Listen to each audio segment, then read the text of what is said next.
I don't care if you've been waiting for Fuda Ada Wong clips all night. If you up, smash that like button. Welcome to Black and the Black Times Infinity. I'm your host, Cthulhu's Prodigy, coming to you live and direct from the Vista. Smoky on fam with all the dank shit. On my left, your boy Blue. I have mixed drinks for fillings. I'm just saying. On my far right, engineering on the ones and twos. Choke 2 out of 3 to 4 Chronos. Man, it's been a pretty crazy couple of weeks for gaming and announcements, but it's almost like we should have an event that was maybe 2 to 4 days long, and it was in LA, Southern California, and we could start. One thing could be a letter, the next one could be a number. I don't know. We just call it E3. Call it a wrap instead of having 2.5 weeks of random gaming news. Anyway, this is just my thoughts. Old Ninja's in the wind. Stitch may not join. He may be in the wind too, but we back up in this motherfucker for you. What stats we starting with? All right, first, let's see. Listen of the week will be once again our boy Steve. Thank you very much. Actually, in the audio in general has been a marked uptick in listen, so thank you very much. You're killing it. Yeah, we're getting like thousands, more than thousands every week. It's quite nice. If only we got paid to do this. For the millions and millions. No, go ahead. And for those in the chat, let's see, I don't think there's anybody yet. We had technical difficulties previously. There we go. Killer Frost, and he can hear us. I fixed it. Sorry, there was an update. We were going on a kind of a long thing, maybe like 15 minutes. Yep. And then someone was like, we can't hear. When I sort of figured something was wrong because I didn't see the levels when we started. So I should have just trusted my instincts and just figured that shit out. So live and you learn. All good. We back up here. We'll do the quickest of quick. One rest in piss rather than RIP. Pat Robertson from the 700 Club in his 90s. Shitty person, very, very hateful, anti-everybody, anti-Haitian, anti-Black American, anti-gay. Anti-anything but white man. Yeah, exactly. Really thought that basically earthquakes and tornadoes were God's revenge for abortion happening. A terrible, terrible person. Rest in piss and fuck you forever. Yeah. I hope he goes. He made it to his 90s. God damn. I hope he goes. Somebody tried to take him earlier. I hope he goes to the gay as hell. Yeah, exactly. Well, the other thing too is like people need to understand like the whole thing of all that evil will make you die earlier. No, it fucking won't. Look at the fucking Emperor Palpatine. Like evil does not die easily. Dude came back. Yeah. And he didn't even get like some crazy like fucked up disease like pancreatic cancer or something like that. You know what I mean? No, I don't think he died painfully. No. Same thing with that woman who claimed that the kid touched her.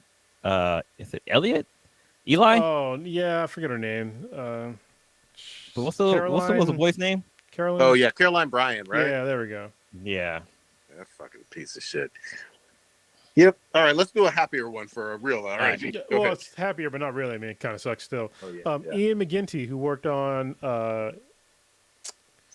Invader Zim and Adventure Time and Bee and Puppy something. Bee and Puppy Dog. Bee and Puppy Dog. No, it's like Puppy Cat. There we go. Yeah. I was gonna say, Puppy Dog. It's a normal thing. Puppy We Cat. had 2 chances to get that right. Yeah. Yeah.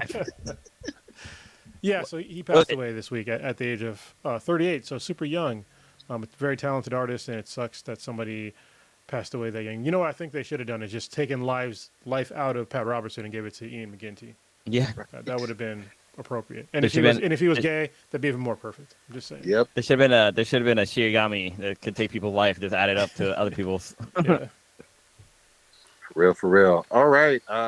We were doing this for the first time.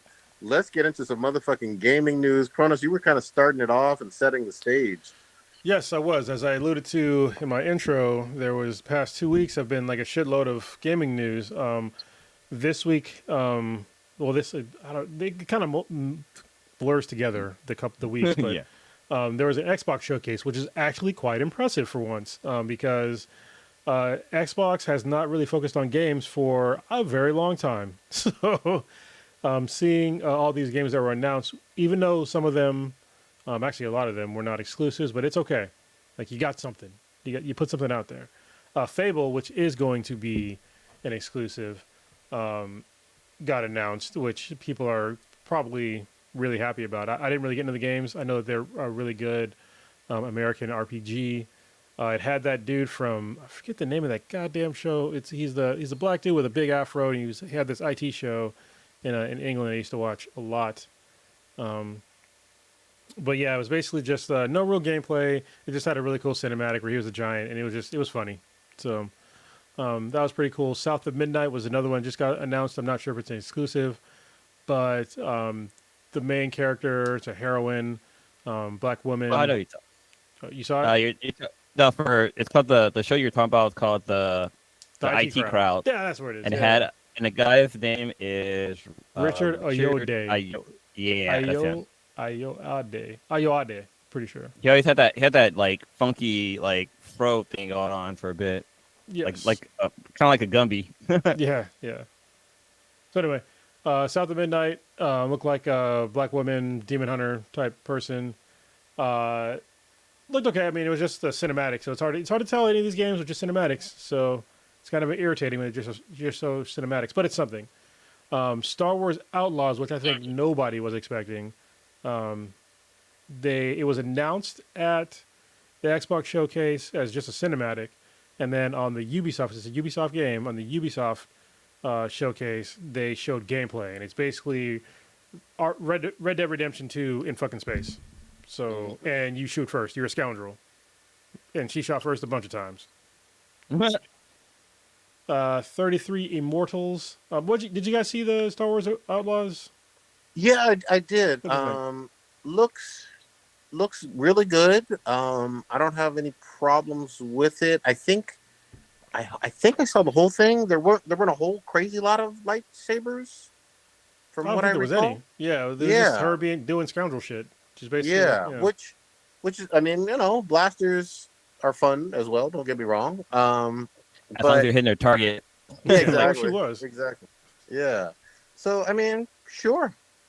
Obviously, right now, Jedi Fallen Order is kind of the big hot shit for Star Wars open world-ish games. So the more the merrier. More Star Wars fun. This one looked actually, because I don't think the Star Wars Survivor and stuff, that's not really open world. It sort of is, but sort of not.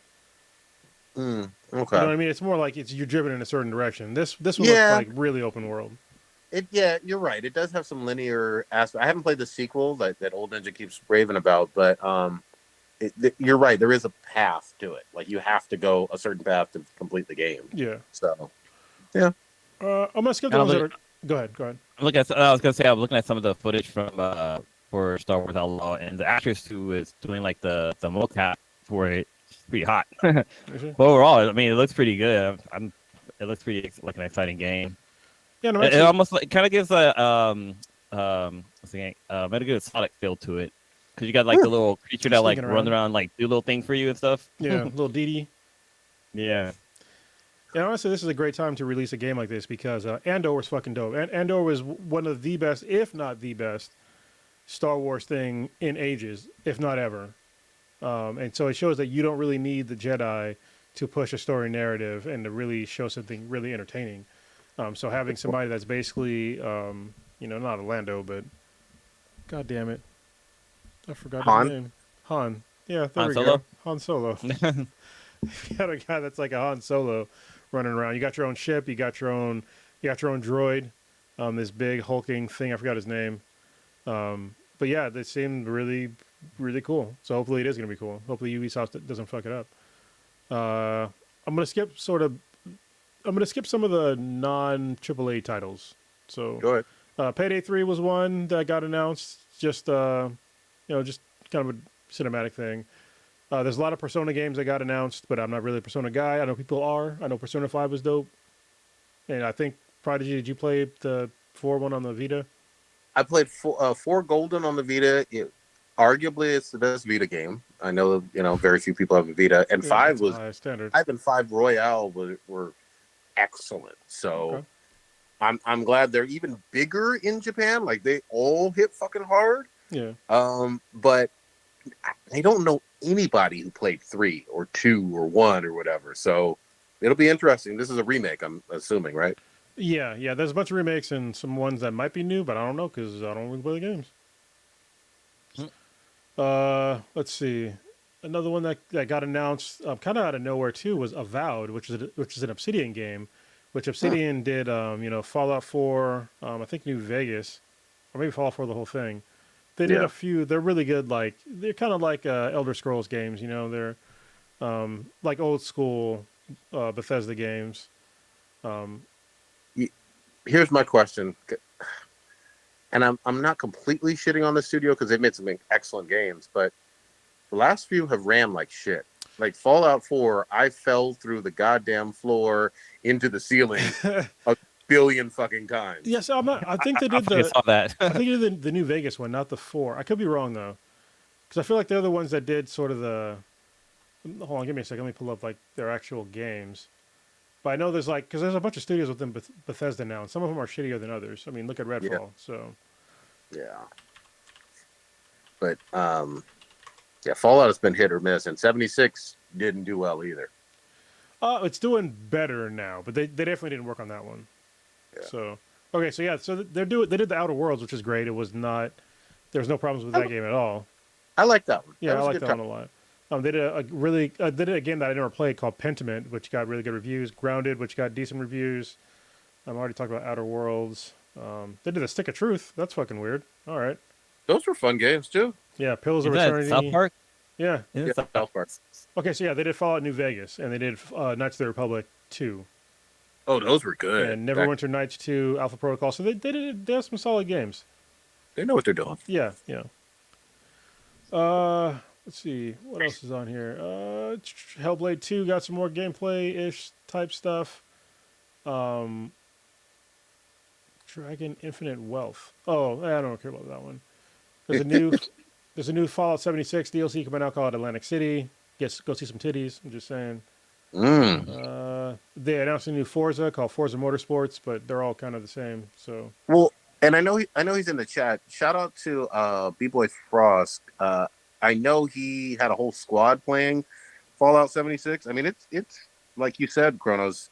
Supposedly, it's improved. It has some MMO elements that are fucking fun. yeah, And if they're still adding DLC, what is this? 3-4 years later, maybe 5 years later? That's great.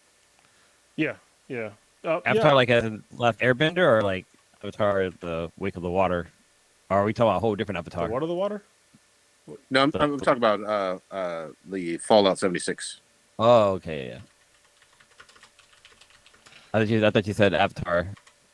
That Bebop Frost was playing Well, Avatar. we'll talk about the Avatar game in a little bit because that one actually did look really good too. That was on the Ubisoft announcements though, which is coming out. Like I said, there was like a lot of announcements. So Mm-hmm. there was one called The Path of the Goddess, which is like a trippy looking Japanese horror hack and slash, which looked pretty cool.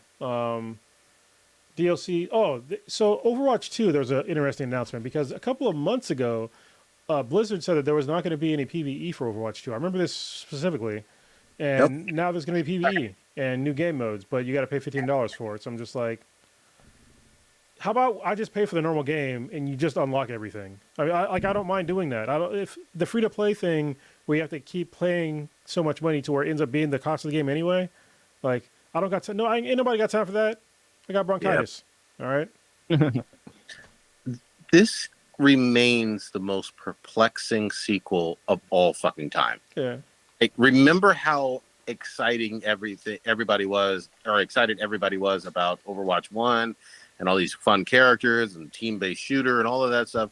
And it had a great launch and it lingered in the, as one of the best games from what did it come out, like 15 or 2016 for the rest of that decade. It was one of the top games. And this one literally, it's a weird sequel. It replaces, you can't play Overwatch 1. Yeah, that's so weird. You fucking bought it. We all bought it, and you can't play it. And your trophies kind of transfer over to Overwatch 2. Like Chrono said, it's free to play, but now you're doing PvE with paying. You talk about confusing marketing for the average person. If you don't pay close fucking attention to Activision and fucking Overwatch and all the fucking news and updates, you're gonna be lost as hell. Even if you loved Overwatch 1.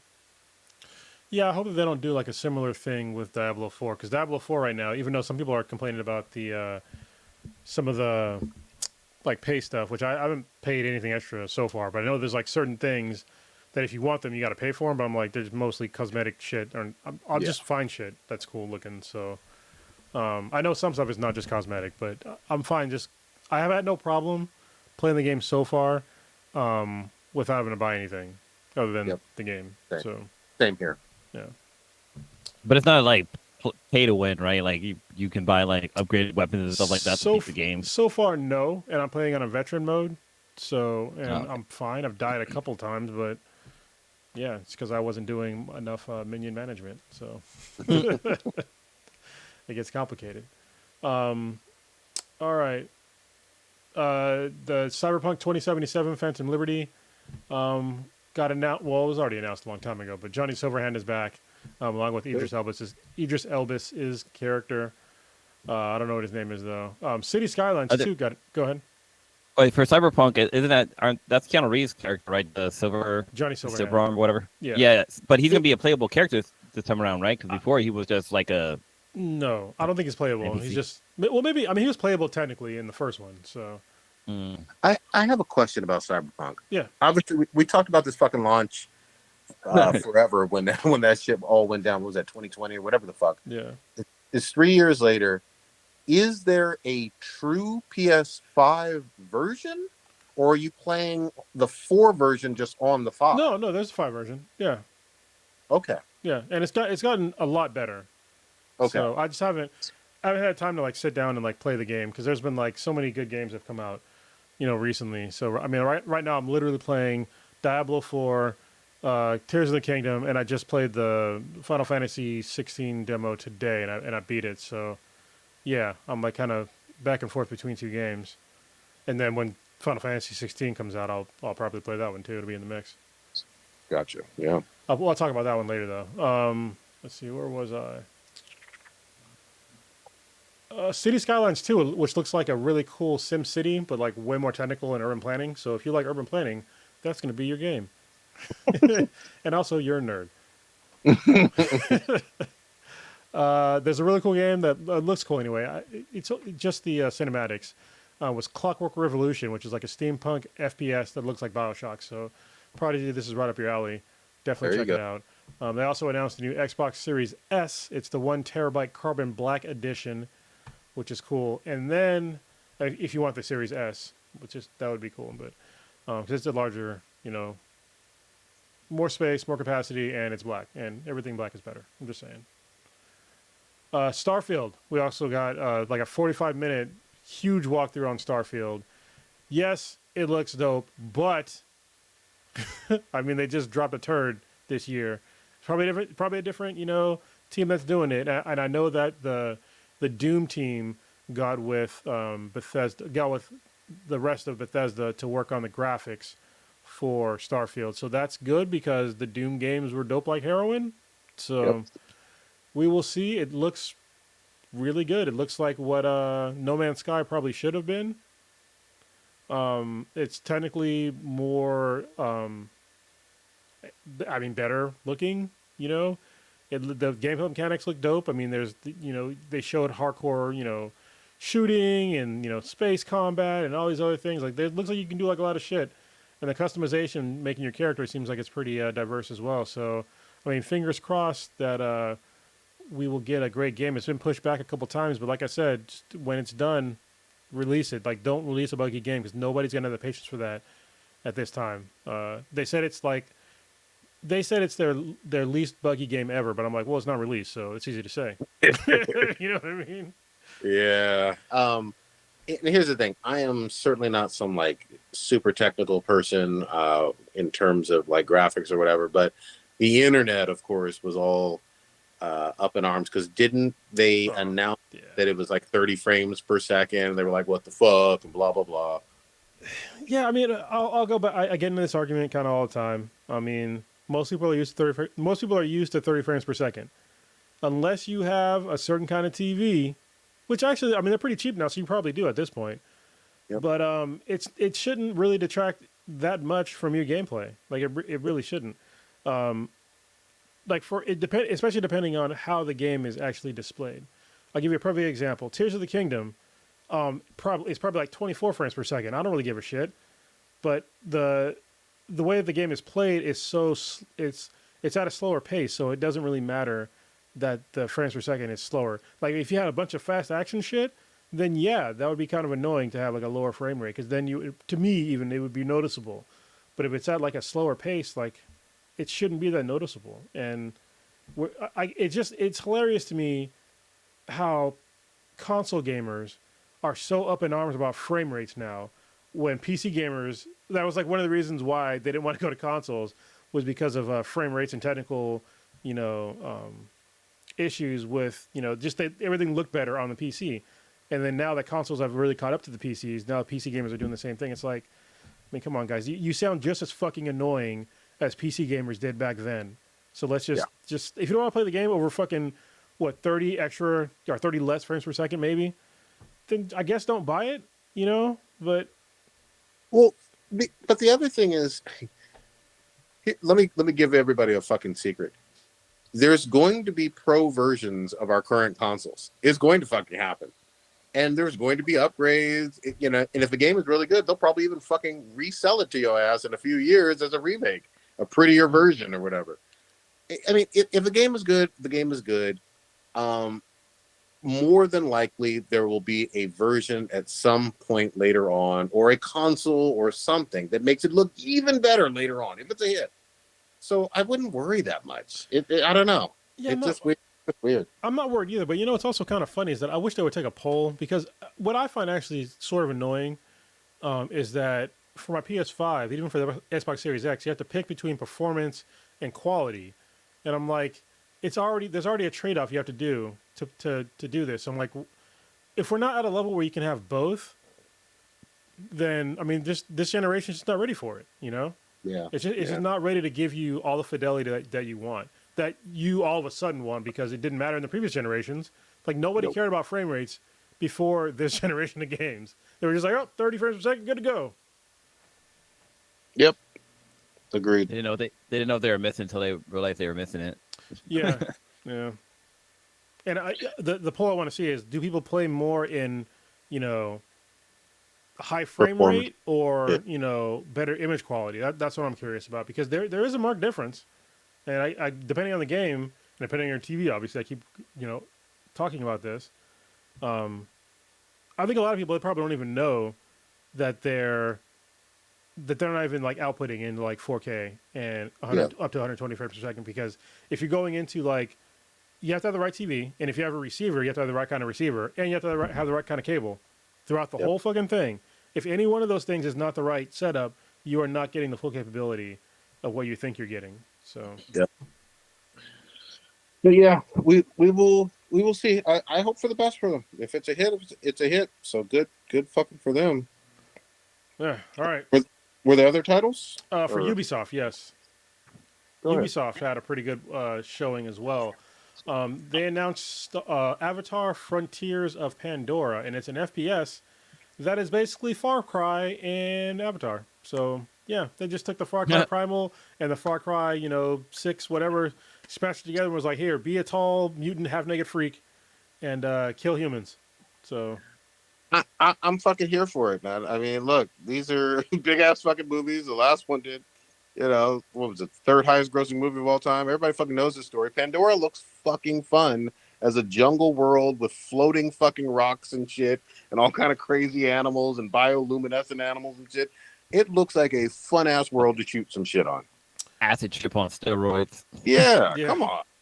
it looked fun. I was not interested in this game in the slightest until I was like, oh, this is basically like Far Cry. So because I love Far Cry games. They're like guilty pleasure. No, it's not even guilty. They're fucking fun games. Well, you also have mechs from the fucking movies. You have futuristic guns. Like this could be fucking it. You know what I mean? Yeah, If you got do mounts. it right. You got cool mounts in the in the game. Yeah, fucking hair sex. Come on now. Yeah. Let's fucking go. Bestiality, if you think about it that way too. Yeah, it's kind of gross. Let me just mind fuck you real quick. Do my Uh-huh. bidding. Yeah. Prince of Persia: The Lost Crown got announced, which I was very surprised. I was kind of disappointed because it's not like the old Prince of Persia that I wanted, but they went back to Prince of Persia roots as a side scroller. So I'm like, oh, okay, I I want Prince of Persia to be a thing again. I do. Yeah. From a gaming history standpoint, they've had a lot of titles. A lot of them have been really, really good. It's been a minute for a good hit, a big hit for them though. So I hope this is it. Yeah, I mean, people, they kind of, if you never play Prince of Persia is the reason why you have games like Assassin's Creed and Batman Arkham Asylum. That whole, like, three-dimensional fighting system where, like, you can switch between, like, multiple different enemies. That's all from Prince of Persia on, like, the PS2. Mm-hmm. So, but this one, it's a side scroller, but it looks really, really good. It's cell shaded. The action looks really good. I think it comes out like early next year, possibly. But I'm gonna play it probably on my Steam Deck because I like playing side scrolls on my Steam Deck. January 18th of next year. Okay, so yeah, As of right now, it might get pushed back. You never know. Yeah, you never know. But it looked pretty good to me, especially as a side scroller. Another huge announcement to me, and maybe Prodigy if you played the game, was Captain Laserhawk: A Blood Dragon remix, which is basically the Far Cry. What was it 3 or 4 Blood Dragon? 3, yeah. Yeah, the anime. So it's an anime of Blood Dragon. So I'm like, Hell yes. Hell fucking yeah. 80s awesomeness. Yeah, Laser. Skip these because they're fucking. It's not Leatherface from Guardians of the Galaxy. No. Most of these are mobile games. So Assassin's Creed Nexus, which is a VR game, but it's MetaQuest only. But you know, hopefully it'll tiptoe its way onto the PS VR 2 or the Vive. And they somehow showed Skull and Bones again. They swear they're still making this game 45 years later. I don't know why they keep showing it. Like, is that the pirate game? Yeah, it's basically the Black Flag, but without Assassin's Creed. But they announced this game like literally 8 years ago. God damn. Keep on tweaking it. Yeah, the crew's coming back as the Crew Motorfest. Okay, yeah. Let's see. There is another, Assassin's Creed Mirage demo, which just looks like Assassin's Creed. It is what it is. Yep. Yeah, so my notes about Star Wars Outlaws, besides what I said before, it's a third-person action game. Play as a scoundrel. You have a modular blaster, which is pretty fucking cool. It's open world. There's bullet time, and there's starfighter combat. I'm like, if you're a Star Wars person, you should be all in about this. I'm very interested. I will say this: if your primary weapon is a blaster, even with customization, you run into some motherfucking Sith, they're gonna stop them bullets midair and throw them right back at your ass. So that'll be like interesting. Halo did. I think there's other weapons in the game too, but I thought it was just cool. Like on the fly, she was like changing weapon out to like do different things to different people. Yeah. So that was just kind of neat. That's good. But you know how like they have, I guess I'm not sure if they're real or not, but they have like armor piercing bullets or whatever, armor piercing rounds. I wonder if like in the Star Wars universe there's like Jedi Force piercing bullets or lasers or whatever they use in that world. I was gonna say haze killers, but you guys wouldn't get that. That's from a book. That's a really good book series. Anyway, the Cosmere. Yeah, that would be kind of cool. Another game that got announced, I don't think it was in for the Ubisoft thing, but High on Life is getting a DLC called High on Knife. One of the best things about this game is that your knife is, I think it's called Knifey or Stabby or something like that, but he talks to you the whole time about wanting to kill people. That's awesome. Yeah, and it's by the creators of Rick and Morty. Doesn't the gun talk to you too? They all do. Like, well, okay, I was gonna say. I remember from some of the gameplay I saw where, like, if you pause the game, the gun's like, "What the hell are you doing? Like, why did you pause?" Like, the hell talk shit. Yeah, the game is hilarious. What is the knife's name though? I thought it was called like. Is it just Knifey? Yeah, his name is Knifey. Knife the talking. There you go. That's a perfect knife weapon or knife name. But does Knifey get hyphy? He just wants to murder. So yeah, and he gets kind of sexual about it too. It's kind of creepy. That's awesome. Let me. I mean, you've been doing all this positive shit, Kronos. Let me get to the shitty fucking shit. Oh, there was everybody on this fucking show and everybody listening to me knows how much I fucking fuck with Capcom. I've praised them on their Resident Evils, their motherfucking Devil May Cry, Monster Hunter World fucking got his hooks into me, all of that shit. Street Fighter 6 about to get. These motherfuckers said, you know what, E3 is gone. We see PlayStation and Xbox and Nintendo Direct and Ubisoft doing their thing. We're Capcom. We about something. We about to show you a showcase too. This was the worst fucking dud I've ever seen. Even if you were the biggest fucking Capcom fan, they didn't have shit on shit. Some kind of weird dino bullshit, exoplanet bullshit that didn't nobody give a fuck about. I don't even know if it was in the Lost Planet world. Nobody cares. Nobody cares. You had Resident Evil 4 with awesome ass Leon Kennedy killing Las Plagas this year, and you had Street Fighter 6 just drop a few weeks ago. We want to hear about the fucking hits, man. You know what I mean? It was kind of like that. What was that thing where ain't nobody coming to see you, Otis? This was literally Capcom trying to do some bullshit. Ain't nobody coming to see you, Capcom. You're on this bullshit where you're not giving us your hits. Monster Hunter, Devil May Cry, motherfucking Street Fighter, and goddamn Resident Evil. That's your bread and butter. Mega Man, shit. I'll get some Mega Man. They showed Mega Man, but it was like kind of like a remix of Mega Man. I'm just like, I'm used to that bullshit. Like old school. Yeah, you need a new Mega Man. Like, don't get me wrong, the side scrollers they're nice and all, but you need like a modern Mega Man, which they haven't really done in a long time. So. Let me help you, Capcom. Let me help you, because Cronus is right. Mega Man needs his own Metroid Prime. Yeah. That's it. That's literally it. They just redid Sonic, in the modern age. So I mean, come on, if you can redo Sonic, you can redo Mega Man. Mega Man has a lot of similarities to fucking Samus. Like, you know what I mean? Just do a Metroid Prime version of fucking Mega Man and watch how much people fucking fuck with it. You know what I mean? And all those zany fucking enemies that Mega Man has, it'll be awesome. You know, we want to see it. But yeah, don't roll out the bullshit. Capcom should have just left it all the way the fuck alone. At least give us some Ada Wong skins. You know what I mean? With her in the red dress and doing her thing, and something. They didn't give a shit. Yeah, I'm so weird. They could have just like not done anything. That honestly would have been more positive to like literally do nothing. And we would have understood, because it was like, well, you had 2 fucking big titles that just dropped within the last 3 months. Yeah, we understand. Like, you know, they didn't announce one of the Resident Evil VRs. Well, they already announced it, so it wasn't really a new announcement. No, there's no saving grace. There's no fucking lipstick you can put on this pig. They fucking dropped the ball. There was no need for it. And had they been at something like an E3, they would have gotten lost in the fucking sauce. Everybody would have been like, "What the fuck is this?" You know? Yeah, right. So anyway, and E3 is gonna be sorely missed. Yeah, hopefully it comes back next year, because I mean, this is like fucking chaos. It was chaos. Yeah. What this is basically like everybody wanted like for cable, like everybody wanted like the every little piece. They just wanted what they wanted, so everything broke apart. But now, like, you see the fucking chaos that it caused, it's like, okay, maybe we might need to go back. This is E3 Unbundled, is what happened. Yeah, E3 Unbundled. Let's see what the name of this episode. It is. God damn. But yeah, so was there anything else that was announced? I don't think so. I think we've gotten into most of the big ones. Kronos, I know you are playing some Diablo 4. I'm playing it too. You're necromancing it up. Early thoughts? What class are you playing? I'm playing Barbarian. Oh, okay.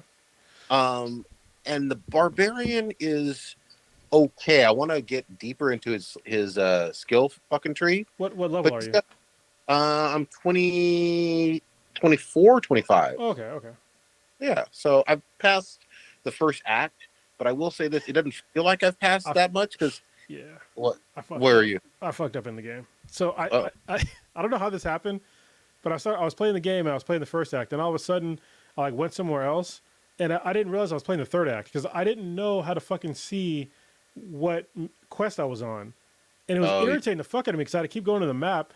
And I didn't see that it said, "Oh, just press left, and this is where all your shit is." I totally missed that. I was gonna actually complain about it on this podcast until like I noticed it literally fucking yesterday. Yeah, I'm gonna say this. So when the demo came out, I had a hard time with the lack of my infinite dodge roll. I complained about that. There are things with the menu that aren't as intuitive as Diablo 3. Like, you know, Diablo 3, I didn't have to like think about shit. I was like, oh, okay, let me upgrade this, let me do this, let me do that. I know where to go. This is where my objective is. Like this one, you got to actually know what the fuck you're doing, and you can miss shit in the menu. Even the upgrading of the equipment, I I had to sit with it a little bit and like pay attention. You know what I mean?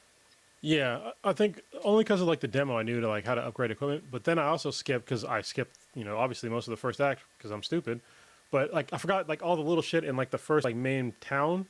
Like you could do Hmm. like all like the jewelry shit and like the Yeah. alchemy and like all this. I was like fuck that. I just left. I was like I just gotta upgrade my equipment like my weapons and armor. But I totally forgot about like my other accessories and like because I don't really use like the I just use potions to heal. I don't use them like I don't use them. I do not use them for buffs at all. Cause I got Hmm. minions. They just fuck shit up. Yeah. No, I mean I hear you, and I it's cool playing with some people. Here's where I will give it credit. I've gotten on there with B Boy Frost and a couple others, and we had like a squad of four. And when everybody's doing their fucking special attacks and shit, it's a lot going on the Oh screen. yeah. If you think back to Diablo 3, which is a PS3 game, at least on the consoles, it couldn't handle shit. You know what I mean? In terms of four people doing all that fucking special shit, along with all the enemies and shit. This, it runs very smoothly with a lot going on. And there's fucking events where there's just randos, like random players, actually, Oh not yeah. computers. Yep. And you can even have more than just your regular four on, playing with them, and then you'll do an event or whatever. But it still maintains like all the gorgeous color and all of the incredible graphics from the special moves, even when there's a lot fucking going on the screen. So I'll give them credit for that.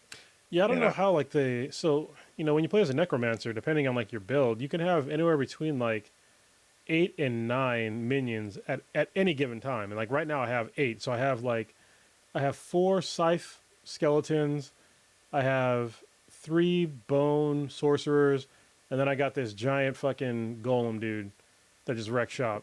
So and right? they're with me like at all time. And like but as you're playing though, because they did like some evening out, my minions do die faster, and the bone sorcerers especially will basically they throw their own bones at people, and so they kill themselves like as they're doing damage, but they do high damage. So I Yeah. always have to make sure to like revive them as they die, and it's just like it's a lot of like management, but it's fun because like Hmm. once you get in like you can wreck things so goddamn fast with your Nice. minions because like as soon as like one person dies from the enemy side, you start doing corpse explosions and then just hold on. Basically, just a fucking string of like body grenades that happen. Yeah. And I gotta probably get deeper into my skill tree and figure out which ones I like and which ones I don't like. Oh, here's one thing I'll give them credit for. You can unassign. So if you try a skill and you don't fucking like it, you can unassign that shit. And I've had to do that a couple And you times. can It helps. refund it for like Yeah, for that's what I money. mean. Yeah, Yeah. That's yeah, cool. 'Cause, like usually with the skill tree, once you set it, that like yeah, that's it. yeah. And You're you got to locked keep in. building on it, or you have to like start working on some other part of the branch. No, and it's relatively cheap to unassign your to refund your skill because you get the point back. It's still like depending on how much you have invested in it, but it's like less than 500. Usually it's like around 100. Yeah, exactly. Yeah. So I give them props on that. It's fun. I like the story. My only thing about like the NPCs, even though the story is improved from Diablo 3, is that typically, not always, but and I'm only on Act 2, they don't, how do I say this? They don't zoom in on the cutscene in terms of the characters. Oftentimes it stays in that top Yeah, down. sometimes. Yeah, It's actually a lot yeah, of the so time. I don't really see the character that I'm trying to do the quest for or who's alongside of me, fighting or whatever. So I don't give a shit about, their fucking measly little life. I'm just trying to bash people's skulls in with my motherfucking barbarian. You know what I mean? Some of the stories Hmm. are good though. Like there's like this one that's like the third act where somebody's literally just like torn in half and like still alive, stuck to a tree. And it's Oh just like, damn. oh, you had a fucking real bad day, man. It's like trying to Yeah. explain to you like what happened. I'm just like, can you just die? You're making me uncomfortable. But yeah, man. Shout out to Diablo. Obviously, it's a huge success. I love the whole thing of you get trophies for killing 666 goat men, 666 fucking spirits, and then they said, "Oh, we made 666 million in 2 days or something." I love that. They lean You know what hard I mean? into Like, the Satanism. yeah, man, they go hard on that shit. You know. So and then fucking Lilith. God damn. Great fucking character, fucking creepy. Her voice works. Whoever that voice actress is, she's awesome. Yeah. I haven't fought her, but she's in a whole bunch of cutscenes early on. And I'm like, this shit is great. It feels fucking epic. Yeah, I had to fight some dude that's basically on the crazy ass Cerberus today, and I was just like, God damn, all right, Mm-hmm. ripping through a town. Yep. Let's bring Blue back in here. I got some news for you, Mr. Blue. Oh shit! What I do now? You done, Just drunk Blue. you You know what you done did. recommended a live action goddamn My Hero Academia in London. That's what the fuck you did. You finally watched it. I Tell me you did. fucking finally watched What's the it. game? What's the show called for the listeners? Motherfucker. It's It's called Extraordinary. yeah. And yeah, I've been preaching the show for weeks, for months. Been on this fucking platform shouting at motherfuckers to watch the show. Yeah, you had to get out your megaphone and remind me. Because I don't go on Hulu all that often, but this one is on Hulu. It's in London, and it's just fucking funny. Almost everybody has fucking powers. And I only watched the pilot, but they're making sex jokes. There's the one dude that's able to make people orgasm on touch. And of course, he's going on a date with an old girl, and she's like, "Oh," she has no attraction to him whatsoever because he's a really looking dude. But she's just like, "You mean you have a superpower that you can touch like my fucking elbow and make me come? Let's fucking go home now." You know? But the guy looks like not Jeffrey Dahmer. He looks like the Unabomber. Like, he's got the horn rim glasses. Yeah, he looks like him or Napoleon Dynamite had a baby. Yeah.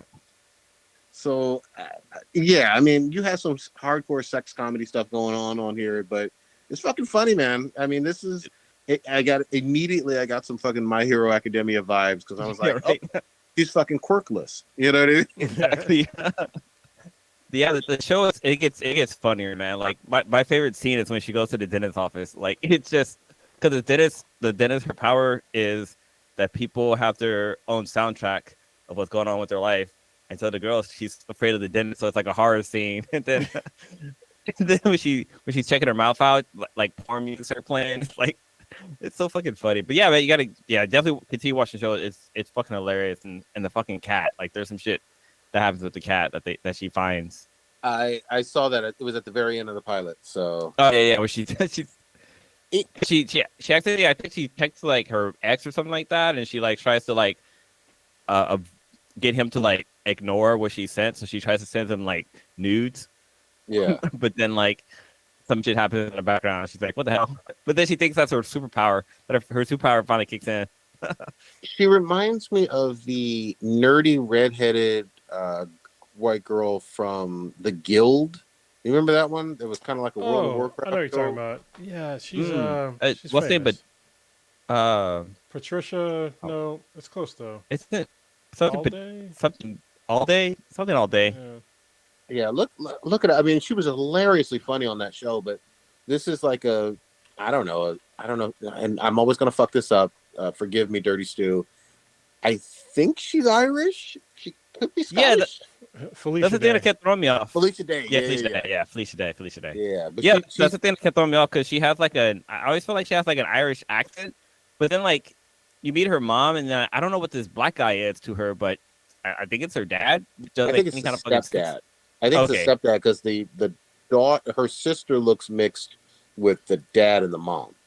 Okay, that makes more sense because I was confused at the point. I probably like wasn't paying attention when they talked about that part. But yeah, I was like, why is her dad black and her mom blonde, but she's a redhead? Like what the hell? What kind of superpowers does the dad have? Recessive genes. Yeah. But yeah, I'm glad you watched the show. It's hilarious. It's like if you can binge watch it, definitely try to. Yeah, I'll give you props, Blue. This one was like a sleeper hit. I was like, what the fuck is Blue recommending here? You know? And then I checked it out. I was like, okay, I get it. Other than not having All Might, this was it. Like it's pretty good. Almighty. Almighty. Yeah, man, you gotta put the Y at the end. Find that chair. That chick's fucking sharpening her blade right now. Yeah. She probably was looking for me at Fanime recently. Yeah. Did you go to Fanime? No, I didn't go. Okay. He's fucking scared of her, man. I can't go by myself. Get your fucking Needs security guard. protection. Yeah. You know who else needs protection? God damn. There was an arraignment. Oh goddamn! All right, this is like the dumbest shit, but yeah. Oh my god. Yeah, I mean, I don't know if you want to set it up, Kronos, but 37 counts, 36, whatever it was. Yeah, Trump got indicted on 37 counts of basically just like being stupid as fuck. Like, so he, how do I put this? So he basically has a whole bunch of classified documents that he took from the White House, which he keeps trying to say that they're his documents, but they're not. Listen, classified documents, they don't belong to you, especially when you're not the president anymore. They belong to the United States government. Like you don't own them. Like you have no reason to have nuclear secrets and shit like that when you're not when you're literally no longer in the government anymore. I don't even think he actually has a valid clearance anymore because he's no longer the president. Because that's how clearances work. When you stop having a need to know, you don't have your fucking clearance no more. Just like me. Like I used to have top secret. But like once you stop using top secret, immediately it reverts to secret.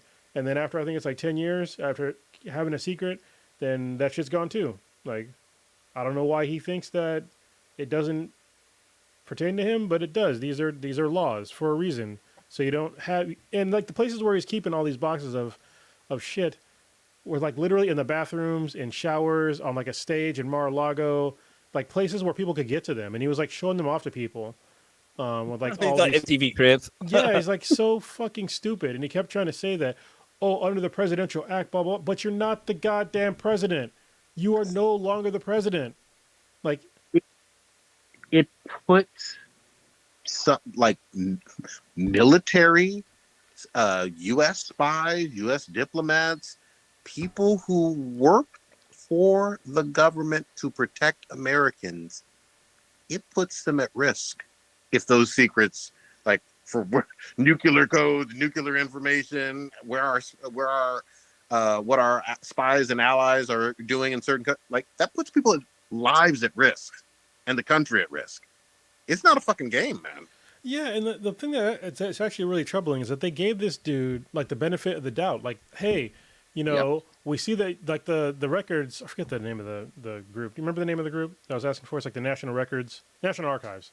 Yeah, there you go. Yeah, National Archives kept asking him to like, hey, you took a bunch of stuff that isn't yours. You need to give it back. Might have been an accident, but you need to give it back. They asked for this stuff for like a year, and he kept like putting it off. But it's like you can't put off the government like that.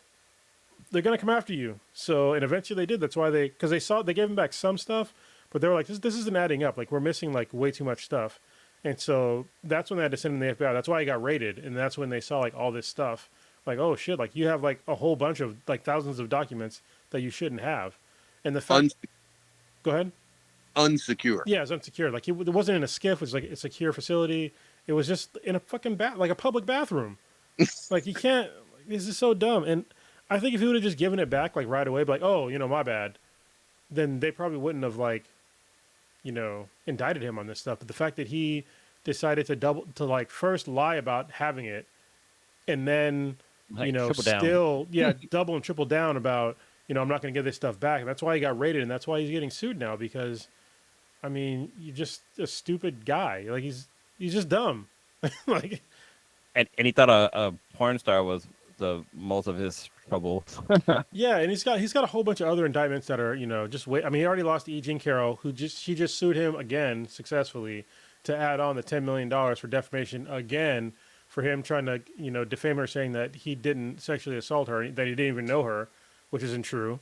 And he's the hush money to Stormy Daniels comes up next year. I don't know why they just don't do it fucking now. Like, just do it now. Yeah, man. Just do it now. Hit him with all the stuff. I don't care. I think I saw, and I wasn't aware of this, but the government with these types of cases, what he's been being indicted for with the boxes of fucking nuclear secrets and shit, they have like a 96% conviction rate, and he's got 37 counts against him. Yeah, I mean, it's not hard to prove. There's pictures, there's audio of this of him bragging. There's audio of him acknowledging that he has it and that he probably shouldn't have it, Yep. and him bragging about that he still has them. It's just like, yeah, I mean, whatever. Just please, like, just get him to stop. Like the fact that this guy, somebody that this stupid, became the president of the United States is troubling to me. And like all the shit that he did, and he still has followers that are, diehard followers for this fucking moron. That did a lot of really bad stuff for our country. Like at first, I thought he was going to do an okay job, but man, did that fucking go sideways quick. And then the pandemic hit, and it got even worse. The people who I always got to clown on when it comes to Trump will always be the evangelicals, the Pat Roberts Club, Lying because motherfuckers. yeah, it's like this was never a moral, ethical Christian guy. Never, it didn't have an ethical bone in his body, and it should have been over when he literally on the campaign trail said, well, fucking Mexicans are rapists and murderers and shit. Like that should have been enough. But I mean, or the grabbing in the pussy. I was gonna say, like, grab by the pussy. There's a he's got a hit list. There's a lot of red flags. Yeah. A lot of people ignored it. Yeah. He talked about how John McCain, how he preferred his heroes to not be POWs, yet he somehow still has a veteran vote. I have no idea why. Yeah, this is another. He also said shit about Colin Powell, right? Did he say like? Because wasn't Colin Powell like a POW? I don't think it's right? POW. No. Oh, okay, I don't remember that part of it, and I don't remember that. I do remember the McCain. The McCain stuff was infamous. Oh, it was McCain. That's what it was. Yeah. It wasn't Colin Powell. Yeah, but we're gonna see. I mean, he's in all types of legal trouble, and like Chrono said, it's not going to end because there's other different, separate indictments coming down the pipe. Because we haven't talked about Georgia and the fact that you tried to, Also on audio.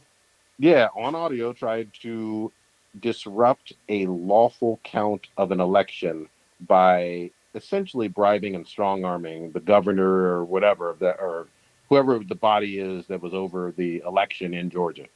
Like it was bad. Well, what's crazy to me, which hopefully they're getting into, because I already know there's already an ongoing investigation about his campaign finance fraud, Yep. especially through like the Stormy Daniels thing. But even right now, I hope that they're taking really intricate notes on like his campaign, because he literally raised $2 million. I think it was yesterday, the day that he was indicted, in campaign funds. Where do you think that money's going? Yeah, You think it's going towards his campaign? No, it's going towards his lawyers. It's up to 7 now, according to 7 million. report. Yeah. It's not going towards his campaign. Like, yeah. Wasn't there? Wait, weren't there people who like I guess bought into the subscription for his Facebook killer or Twitter killer or whatever the fuck it was? Social. Yeah. It's not even a thing. For him, it is. I know people were complaining that like they were getting charged like hella money for being subscribed to that service, or like even for like donating. Like you thought the money was going to a certain thing, but it turns out like most of the money was going to his like legal action stuff. He's a con artist. That's all the dude. He's a fucking con artist, and he literally conned America into 4 years of a presidency. He conned us. Yep. I didn't vote for him. So he obviously didn't con me. He conned all of his voters. He conned you. The other thing too, birds of a feather flock together. There's been so many convictions of people in his fucking sphere. It's a laundry list. You could go on 10 to 15 fucking people who are aides, guides, heads of state. Like it's a long ass list of people, not just charged or convicted motherfuckers. Some of them are doing time. Some of them are doing fucking time, man. So, hey, this shit is about to get real ugly. The other thing is, everybody needs to stay on their fucking toes because you don't know what we all remember January 6th. We don't know what these crazy motherfuckers are going to do. So, and the other aspect of it that's even more interesting to me from like, and I'm no constitutional scholar or whatever, but as a former president, you're supposed to have Secret Service with you for the rest of your life. So that changed actually. I thought with President Obama, I thought that changed. So I remember there was like You I'm don't gonna have look it to. up real quick. And Yeah, it was odd to me that he had Secret Service. I was thinking that too. I thought you had not the same level as you do when you're in office, but I thought even post. Yeah, I thought so too. I mean, I if thought they I'm changed it. Well, I know that he was gonna lose that if he would have lost that, like whatever he got charged with recently, where he would have been the first president to be like something. I can't remember what it was. Oh no, I guess it is still a law. Okay. but if so, thanks for checking on that. If that's the case, the biggest head scratcher to me is if he's found guilty on any of these Ah. charges, what happens? So hold on. So I was correct and wrong. So they repealed it, and then President Obama restored it Okay, for a lifetime. Yeah, okay. because I mean, it's supposed to be a cost-saving measure in 1994 to limit protection for future presidents to just 10 years after they left. okay. Okay. Yeah. I mean, obviously, when you're talking about government money or whatever, and usually with someone who's a former president, obviously you still want to make sure that there's no attempt on their life or whatever. I get that in general, but if you're talking about potentially a conviction on a federal level, what the fuck does that mean? Does that mean that gets stripped? Well, yeah, this is why we're in the weird times. Which is, I said this a long time ago, but when it came to like this guy, President Trump, former President Trump, it's like the president should have the best qualities of Americans. All right, but if you're going to vote for a guy who has not so great qualities, who does nefarious things, who seems like some kind of guy that you would know, you know what I mean? Like he needs to be levels above our moral standard. And once you have somebody that does not meet the basic moral standards for even just like a decent human being, that throws a monkey wrench into like a lot of shit.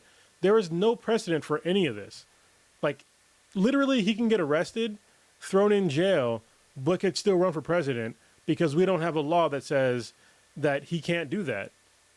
Wow. So, you know what I mean? Because you can be a felon and still run for office. Yeah. And what do you do when he gets thrown in jail? That's why he's saying like he could. It's a possibility. I think it's highly unlikely, but it's possible that if he runs for president and wins and he's in jail, he can just pardon himself. God damn. So yeah. It's these are going to be some exciting times, and I don't mean that necessarily in a good way. I am going to have to dip, but you guys please continue on because I got to do some work shit fucking early in the goddamn morning. all good. All right, man. Oh, man. Have a good night. Peace. All right, Blue. Where do you want to go next? There's one thing I want to talk about, but where do you want to go next? Kind of was gonna bring up this Juneteenth because that's right around the corner. It is, and I'm working. Womp womp. Well, hey, that's we're getting paid for it at least, so. Oh well, yeah, I'm gonna get an extra day off for it. So that's for me because my shop is 24/7. So Yeah. on days that I work on holidays, I get an extra day off, or maybe two, depending on the, how big the holiday. And that's right. is. Like, President Biden made it a legal holiday 2 years ago, right, or last year. Yeah. So yeah, I I guess I think this is the first year where it's actually for most of America where we're gonna get a federal day off. Actually, what day does that fall? It's the 16th, right? I think it's I know next it's- Monday. So yeah, so I'm working Next on month. Monday. Yeah. All right. I think that's Yeah, so- when my company is celebrating it or having the day off for it, and it actually is Juneteenth. So there you go. Maybe that's why Yeah, they set it there's up like that. They're smart motherfuckers. That works out. Well, I always thought Juneteenth back in the day was like an African Christmas. Like, I didn't know exactly what Juneteenth was until probably since podcast, honestly. So anybody didn't know, Juneteenth is when I guess in Texas they got an announcement that slavery was abolished, and they were the last ones to find out, and so that was basically where Juneteenth come from. Yes. So if The Cliff Note version. yeah, because people might be confused about it. It's like, well, we already have Independence Day, but yeah, not everybody was free. So True that. especially black But yeah, people. there's an event happening this weekend. I probably won't be able to make it because the students is working and I got father duties. But yeah, there's something happening in San Francisco. I mean, there's events happening everywhere. So if you can find like a Juneteenth thing to attend, definitely go. You know, support not just the Black community, but like educate yourself on on American history. I can't say Black history, on American history, because this shit happened in America, so it's American history. So definitely look into that. I used to go to my dad at Stanford. It's kind of weird because I remember going to Juneteenth when I was a kid, but then I kind of forgot about it, like what the fuck it meant for up until like recently. I think that might be where I'm at too. Well, like I remember going to Juneteenth party, but I don't remember exactly what it was for. I remember it was like some giant fucking celebration, and like things were happening. I don't think I committed it to memory exactly what the significance of it was. Yeah. I grew up in East Palo Alto, and I remember like having a Juneteenth party like in the downtown community center, and there'd be like floats and stuff, and like we wore like African colors and stuff like that. I was like, okay, this is cool, but I'm just here for the candy, basically. Where is the food at? Yeah. But yeah, if you happen to be at Stanford, oh yeah, here it is. Because it's still going on. Let's see, yeah, it's still going on, and they're having a Core Science Institute summer camp for Juneteenth celebration at SLAC, which is where my dad used to work, the Stanford Linear Accelerator. That's how I knew about Juneteenth back then, because they used to do stuff like that all the time where he worked. But for them, it's like a couple of days, it's like the whole goddamn week. It starts on the 16th and it goes to the 25th. So there's like a whole bunch of stuff you can do. Well, Stanford usually does it big because they also do something for Holy too. Because I remember the time we went, like that shit was a lot of fun. It was like a giant field full of people just throwing color at each other. Yeah, Holy is a lot of fun. Yeah, it was. Just the fact that like going there dressed in white, leaving dressed in colors, like it was kind of crazy. Yeah, so let me real quick. Got to look up what the real meaning of Holy is. I used to know it back in the day. It's a festival of colors, love, and spring. It celebrates the eternal love and divine love of the god Radha and Krishna. And it's like you go and you wear like white, and then you just throw like this like clay powder at each other. It's all like really colorful, and it's super fun. It kind of makes me think of so in Japan they have something called Golden Week. Don't confuse it with golden showers. That's not what it is. Is that what you guys do? No. Basically, what Golden Week in Japan is like, it's like the celebration of spring. They have like celebrations. Like that's when like it's a good time to start planting like your crops for the season.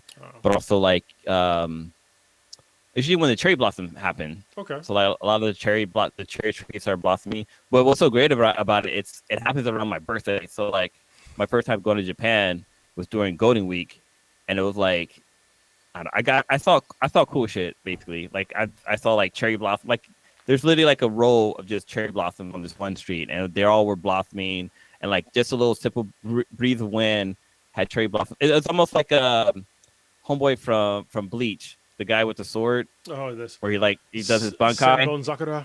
Yeah, that guy.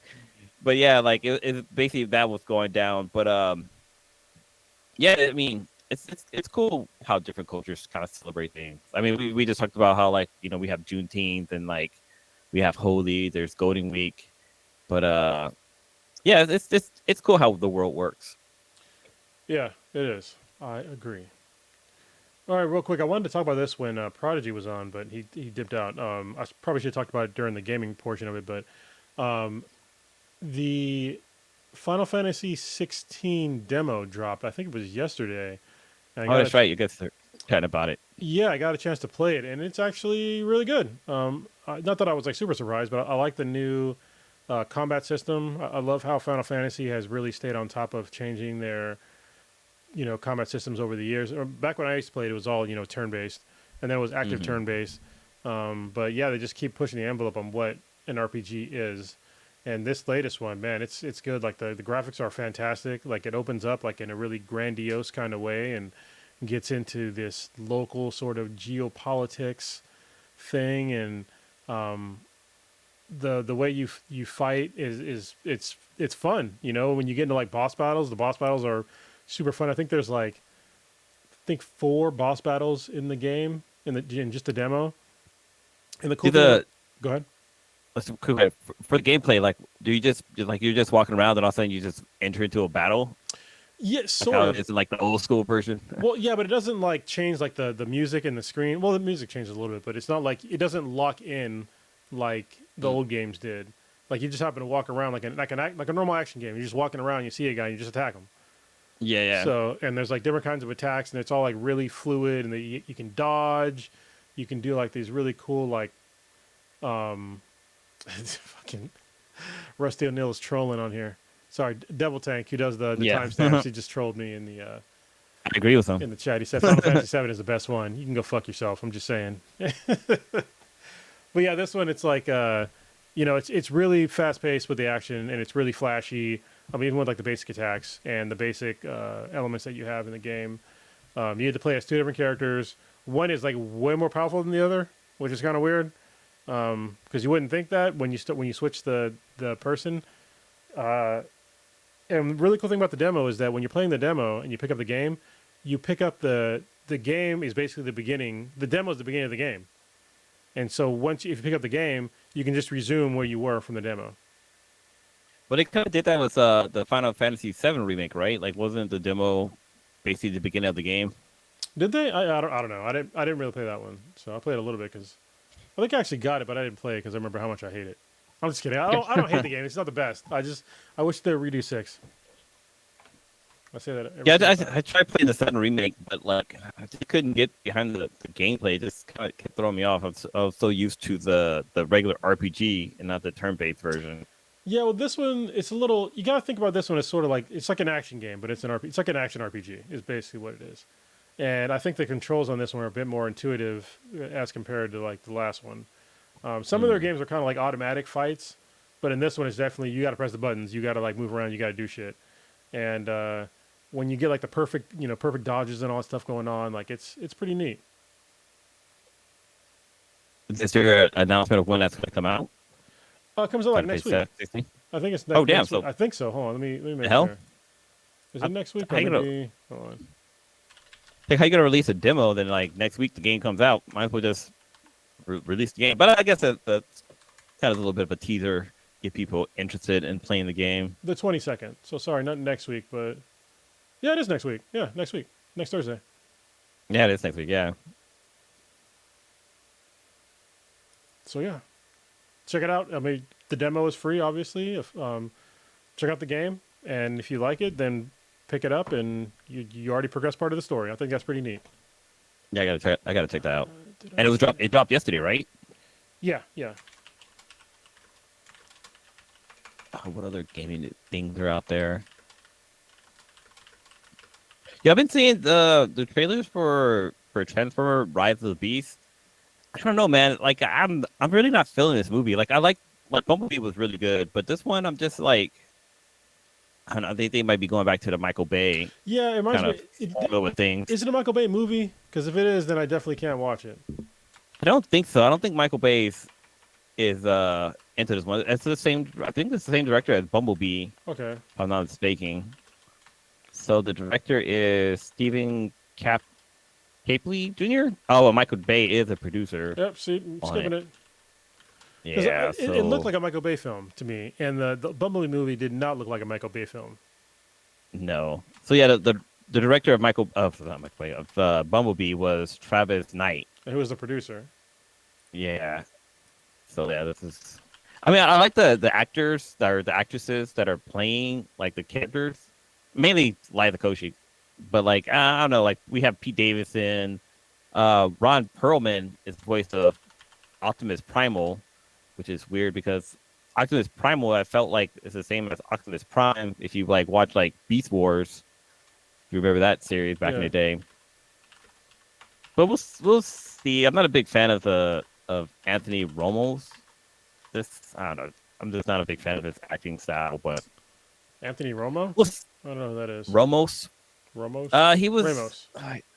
Ramos? Ramos. Yeah, Ramos. Yeah. He was in Hamilton. He played Hamilton's son, who ended up getting killed. Okay. Yeah. He also was in the Heights. I don't know. I just don't like that actor. He has a face I would just want to punch. Oh, he was in Even though if I saw him, He's in Trolls Even though I World Tour saw as him, I well. wouldn't do anything. Yeah. Yeah. But we'll see. I think that gets. Oh, you know, what comes out this week. It's The Flash. Yeah, I'm I not think. gonna watch that shit though. I think it comes out tomorrow. I mean, you're probably gonna Uh, watch it because for obvious reasons, but yeah, I'm only gonna. Yeah, I'm seriously just watching because Batman's in it. I yeah, just want to see. Well, not just Batman. Michael Keaton Batman's in it, and I'm yeah. excited about that. But I haven't seen too many like reviews for it, so there's no like major spoilers out there. But I'm definitely gonna check it out. I was a Sad little to mixed. Hold on. sad to hit money in what's name's pocket, but I think he already been paid for it, so he's not gonna get more money. I mean, they could have like taken it back. I'm just saying. I guess that's true. Like, yeah, take that. Let's get that money back. It's getting. I mean, audience score is 95. You know the critic score is 70%. So it's getting good reviews. Yeah. I can't hate on the reviews, but I can hate on the main actor. He's a piece of shit. So the guy. It's weird that it's coming out. I was gonna say it's weird that it's coming out on Friday because like we're kind of into summer.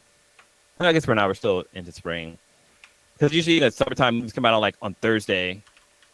Like I think when movie just came out. God, I just watched it. It's Into the Spider-Verse. That came out on Thursday, but it came out for like Memorial Day weekend, so Yeah, that probably yeah. explains why. That was a great movie. I'm just saying. I want to see it again. I'll probably watch it again. Also, yeah. have you seen the? So I have a theory that. So anybody who haven't seen it, spoiler alert. So we know that Miles gets stuck in Universe 42, which is where his spider came from that bit him. But I think so. The spider was meant for Miles Morales of that world because that world didn't have a Spider-Man, and so Miles is supposed to be that Spider-Man of that universe. But my thing is that I think Miles of that universe, even though he's a Prowler, I still think that he's a good guy because it's a world full of villains. Like, why would you want to be a villain too? Like, why are you sneaking around doing the stuff? Like, the only thing I can explain is that Miles basically. Oh, Blue is frozen in carbonite. I think hopefully it's not just gonna be me for the rest of the time because if it is, it's gonna be cut short. So hopefully he'll come back in a few seconds here. I'm pretty sure my internet still works because everything is still streaming. I'm pretty sure anyway. So yeah, Miles Morales, Spider-Man was dope. So I want to watch it again. It's funny. My youngest daughter walked up to me today and she said, "I want to watch Spider-Man 3." And I was like, "Well, so do I." But it's not out yet. You got to wait a year. And she was like, "Oh man." I think she actually said, "Oh man." But yeah, we got to wait a year. It's difficult for people that are in a younger generation to have to like wait for things now. Because we get things like so much faster. I remember like back in the day, they would announce movies and you'd have to wait like a long time, but it was just normal. You know, you would just have to wait. And when TV shows came on and you missed it, you just fucking missed it. So we were definitely a little bit more patient, but we kind of had to be. But we also had other stuff to do, like we played outside and stuff. So it was just differences in sort of the generations here. Not that it's better or worse. It's just different. So yeah, like I said, if Blue did drop, I was going to cut it short, unless anybody in the chat has anything they would like me to talk about. So I'll give you guys a couple of seconds or minutes for this to catch up to the live stream, and we'll see what you guys say. What else has been going on with me recently? Not much. Oh, special shout out to Lando, who's a listener of the podcast. He got his purple belt in Brazilian Jiu-Jitsu last Friday, and I got a picture with him. And also a guy named Mike, who was the best blue belt I'd ever rolled with. He should have got his purple belt a long time ago. But yeah, congratulations to both of you guys for picking up your purple belts. I have not had a chance to roll with Lando yet, but hopefully I will sometime soon. I definitely look forward to it. I think it's really cool. Getting a purple belt in Brazilian Jiu-Jitsu is like a huge accomplishment for me. It was kind of getting your blue is cool, but I think getting your purple is really awesome because it's like that's kind of like where you should have like your own style of Jiu-Jitsu, and you can just wreck a lot of people pretty easily. It's the belt that I'm at as well. I'm purple, and it's kind of like where you start your real journey, to me, for jiu-jitsu. I think when you're white and blue, you're kind of learning the basics. Oh, there we go. Blue is back. Yeah, my fucking I need to get my laptop fixed. My Did it just crash on you? no, my power cable is like loose, so it's like loose connection sometimes. So like the battery, it's unplugged, even though it's plugged in, but it's not like connected, so the battery isn't charging. So just totally fucking died out of nowhere. Damn. Like All right. I didn't even get the low battery warning. Just like peace out. Decided it was finished. All Yeah. right. So what were you But saying before you left? yeah, so I was saying that for Miles of Earth 42, I feel like he's not a villain that we're going to see in the next movie. I think he's going to be a hero, but he's more like a vigilante, like on the Batman side of the house. So I think Miles 42 is going to team up with Miles. Was it 1099? Not 1099. What is he? I can't remember what universe he is, but I think it'll team up to try to like save that universe. But we'll see. It's going to be very interesting. Or maybe they might team up and stop fucking Miguel or Spider-Man 2099, but I don't know. We'll see. I'm super stoked for the sequel. Like the fact that this ended with a cliffhanger is awesome. Yeah, I thought it was really awesome too. I might probably go see it again sometime soon because right now the matinee price near me is dirt cheap. I thought for $6, and it was just me and another guy in the movie theater. I almost had it to myself. Like when I bought my tickets, I was the only one that bought tickets, and then like when I got there, somebody else came in there. I was like, oh shit, guess it's not just me. Oh, you couldn't just jack off in the theater? I'm not Pee Wee Herman. Hi guys.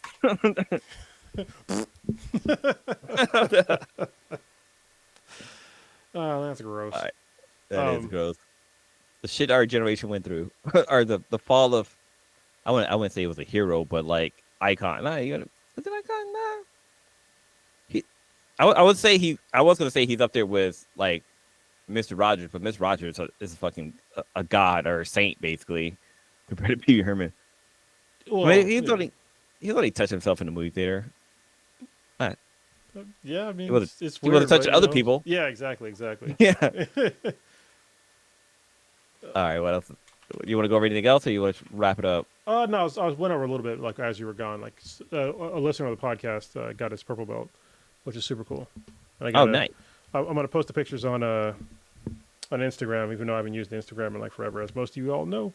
But maybe I can get back into it with these pictures because I think it's super cool that being on that journey and doing something that's super fucking hard to do. But yeah. Wait, you got a purple belt, or one of the listeners got a purple one of the belt? listeners did, and I was there for it. Yeah. Oh shit! Cool. That's nice. I mean, I've had mine I've had my purple belt for a little too long, to be honest with you. But the problem is, I say too long as far as like time goes. As far as like, do I deserve a brown belt right now? No, I don't. I don't deserve a brown belt. So I was gone for 2.5 years. I came back to doing jiu-jitsu pretty much full time in like October, November of last year. Oh, no. Like September probably of last year. And then in late October, I got my Liz Frank injury. So I broke my foot and tore some tendons. So I couldn't, do jiu-jitsu for a while. And then when I came back, I'm still like, semi-crippled. So I'm still getting used to like using my foot again. And it's still like, it's definitely a hindrance. Like anything going off my right foot toe is painful. And, if somebody sits on my foot or just like moves my foot the wrong way, like it fucking sucks. So, Dude, but I'm still making progress though. Like I'm still getting better. I'm working through the injury. I mean, I worked through injuries throughout jiu-jitsu. I mean, I tore my tendon in my wrist. I had a cervical neck sprain, but I come back and I get better. So I remember you broke like your thumb and shit, or like even like getting like stitches and shit. When you cut yourself with the sword. Oh, with the sword. Yeah, I was just stitches. Yeah. That was okay. That was I don't count that as like a jiu-jitsu injury. That one didn't even stop my jiu-jitsu. It was just like it's a cut. I just covered my hand up and I can still do stuff. So. But yeah, I know when you broke when you fracture your thumb or whatever, like you still was out there. You like fight motherfuckers with one arm. Yeah, that's what I said. It wasn't when I had it was wrist surgery. My wrist surgery, yeah, I would just do it with one arm. But my foot thing though, I couldn't because it was like legit broken. Like I couldn't really get on the mats. So, and even then, like when it was still healing, when it was still broken, I got on the mats eventually. So Yeah. I would just sit a lot. So wouldn't do any stand up. But now It's I can like practice. jog on it again a little bit. So it's nice. And it's also what's really cool is that my daughter is still doing it. She has Yeah, 2 stripes now as a white belt, and we I got was about to ask you about that. yeah, I got a stripe on my purple belt the same day that that Lando got his purple belt. So I'm making What's progress. the what's the color ranking for jiu-jitsu? Because I know it's like karate is like white, yellow, green. Is it purple, then brown, then black? I I don't know think about that's how it karate. goes.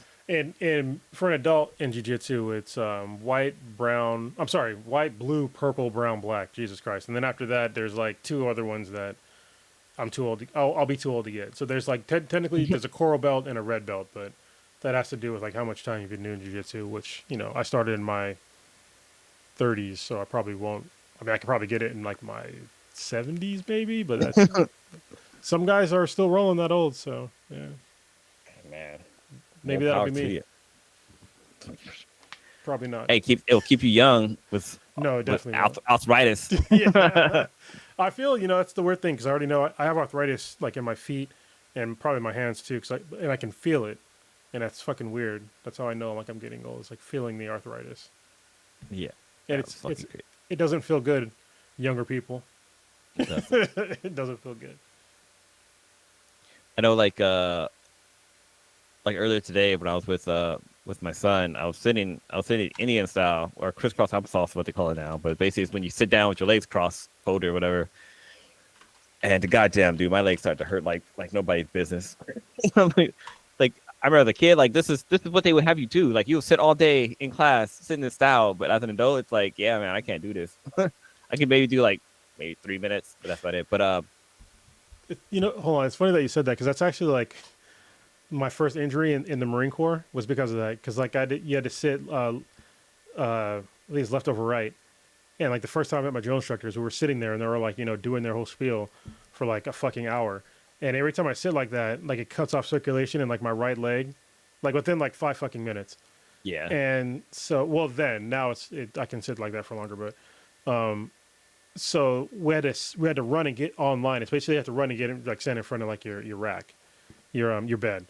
And so as I got up to go run, and then I heard a pop, and I was like, "What the fuck was that?" And I looked down, and it was a constant pop, pop, pop as I was running, and I looked down, and my foot is like totally underneath my leg, and I can't feel it because like I cut off all the circulation. And I'm just like, "Well, fuck, I can't feel it, so maybe I'll be okay."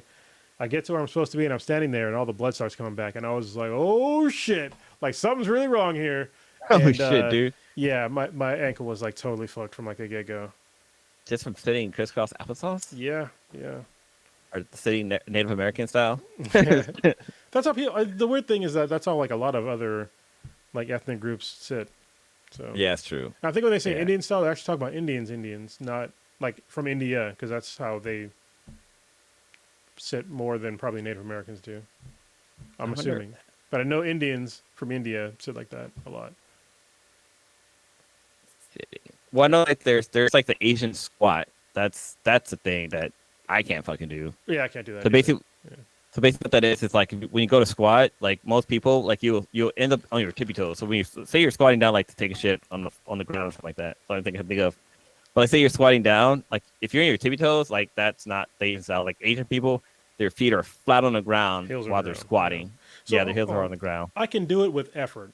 So if my legs are a little wide and I like squat really hard down, I can put my heels in the ground, right? But it's like it's not comfortable, and I don't want to be there.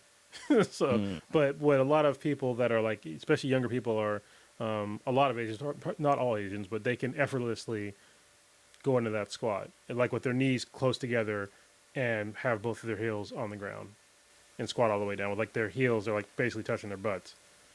Yeah, it's crazy. The Swedish can do it, but I can't. She's not even Asian. I'm like, what the hell? You're not even Asian. How can you do this? Well, But you can't work on it. Yeah, you can. You can't work. Just- It's like almost like a yoga thing you can do where you can actually build up or loosen that tendon so you're able to actually have your feet flat on the ground. Yeah, it's just the hip and it's hips and your calves and your hamstrings. It's all connected. It's like all shit gets tight, and especially if you're like you're sitting all day, which is like what both me and you do. We're not designed to sit in a chair all day. This is not healthy. It's comfortable, but it's not healthy. Yeah. And I'll Where keep else do you doing it want to because I go? don't give a fuck. Because I'm an American. That's what Americans do. Hoorah! Oh, what is it? Fuck yeah! There you go. America. Fuck yeah! I haven't. I need to watch that again. It's been a while since I've seen that. I think I've probably watched it like it's like. I know it's a cult classic, but I think I've only seen it like maybe once or twice. I've seen it quite a few times. Team America World Police is what we're talking about. If you're not in the know, Yeah. I saw it in the theaters. Like I think like the day it came out.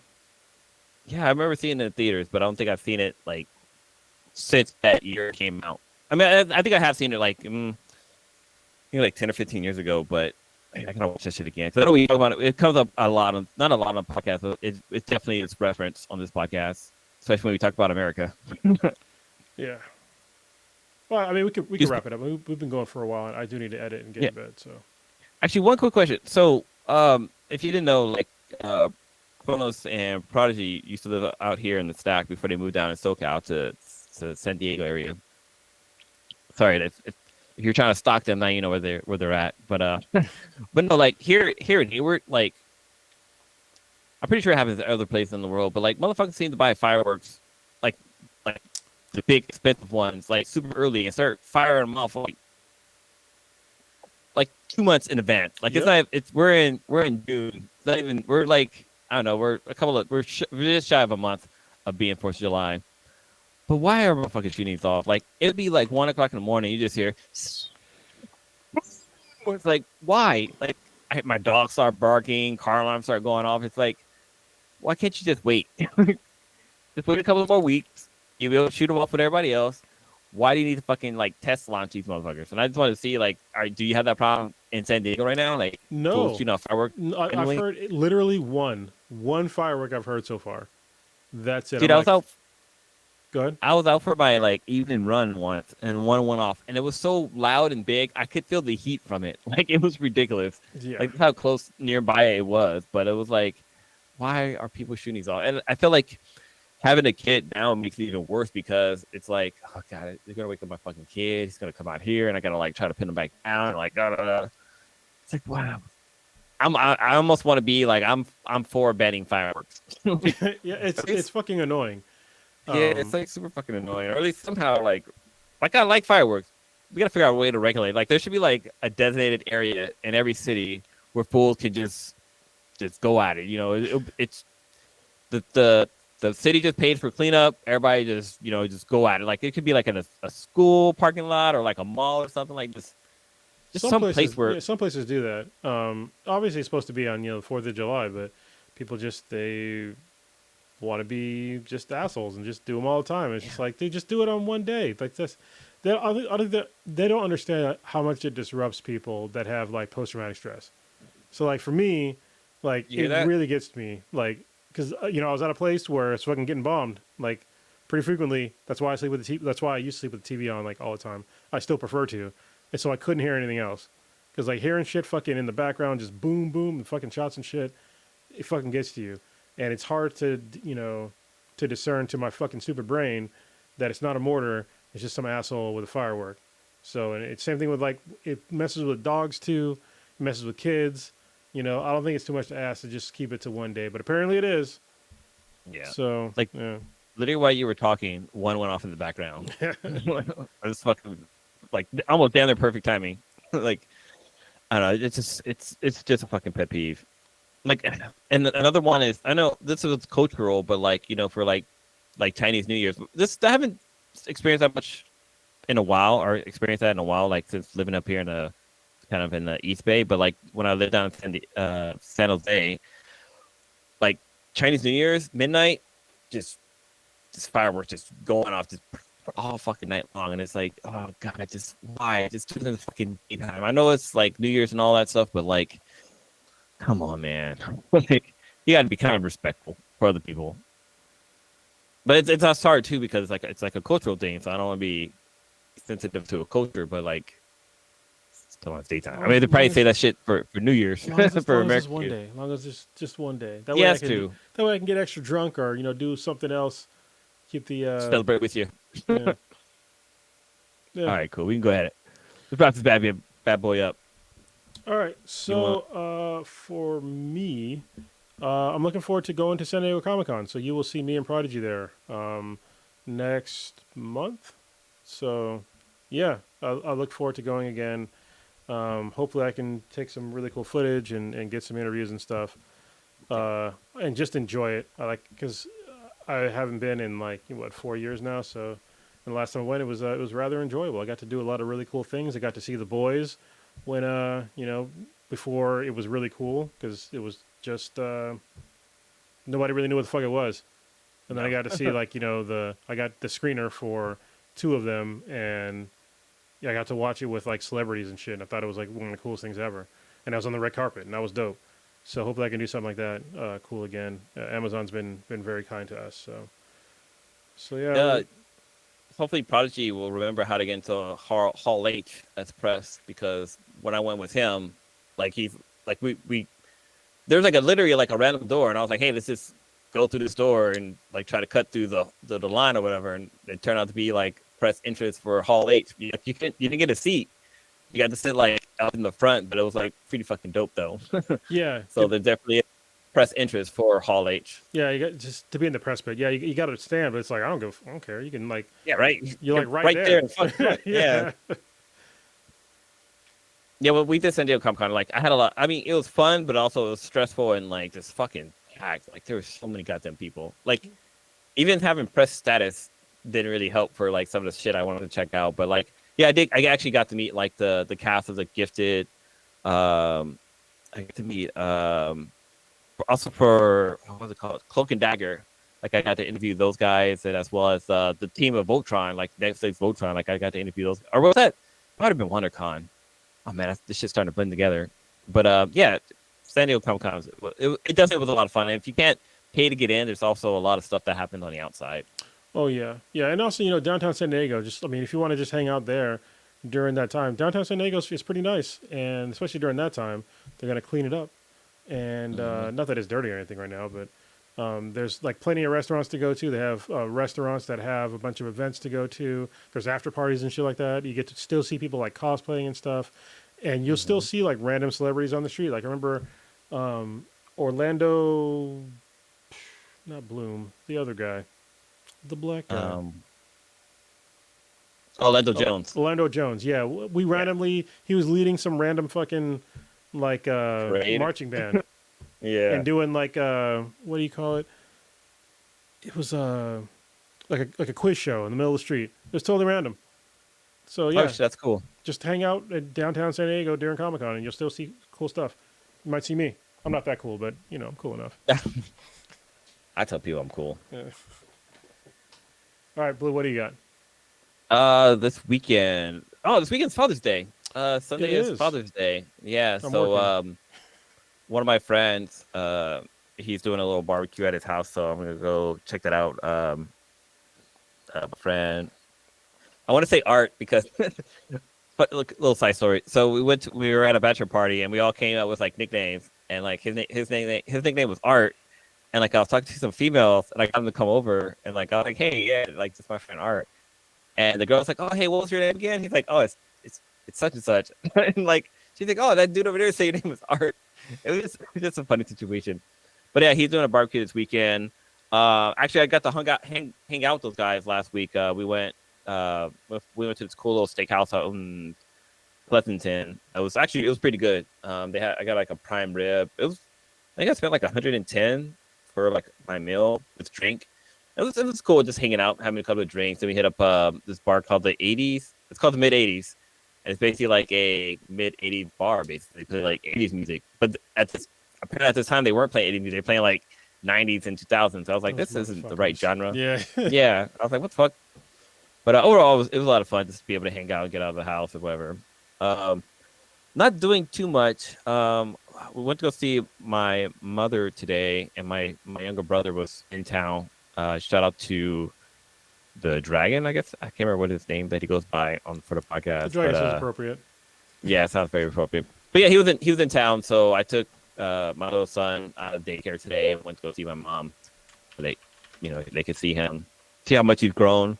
But dude, this kid got sick. Like right when we exit from my mom's house, he just yacked all over himself, and I was like, oh man. damn. And it's my mom doesn't live close by. She's like a good hour and a half, hour 45 minutes away. So yeah, and I packed stuff for him. I brought him snacks, extra diapers, water, this and that. I forgot to pack him extra clothes. Oh Like no. so he sat in his cute clothes for a little bit, and then eventually I took off his clothes, and like I tried to give him my shirt to wear, like my t-shirt to wear. And he was like, no, dude, this isn't me. He's like, kept fighting it. But he just kind of hung out in his diaper for a little bit. But now that it's he's just continuing to grow, learn, like he's talking, like he having full conversations with me. He's doing potty training now too, so that's kind of cool. I said when he poops, he gets afraid. Like he'll go to try to poop and be like, not that he won't clench up, but he'll stand up, which means that the poop isn't going into the toilet; it's going onto the floor. But it's Oh, no. I don't know, it's a learning experience. I mean, to him, he probably thinks like his body, like his organs just fell out of his body, so he's like trying to get it back in there or something like that. But no, other than that, just just chilling. Hoping to have fun for Father's Day. But that's better for me. All right, you can find us everywhere. iTunes, Stitcher, SoundCloud, Player FM, Spotify, Player FM. We're everywhere. even Alexa knows who we are. She does. She You does. can go to benhabproductions.com/BeThenBTI. That's our website. You can find us on Twitter at BeThenBTI, on YouTube at Black on the Black Times Infinity. Infinity. We're on Twitch, so you can look up BeThenBTI on Twitch. So you can watch mostly Old Ninja play games. Maybe someday I'll get on there on my days off. Maybe. Not a promise. I think that's it. We're out this bitch. All right. Till next week.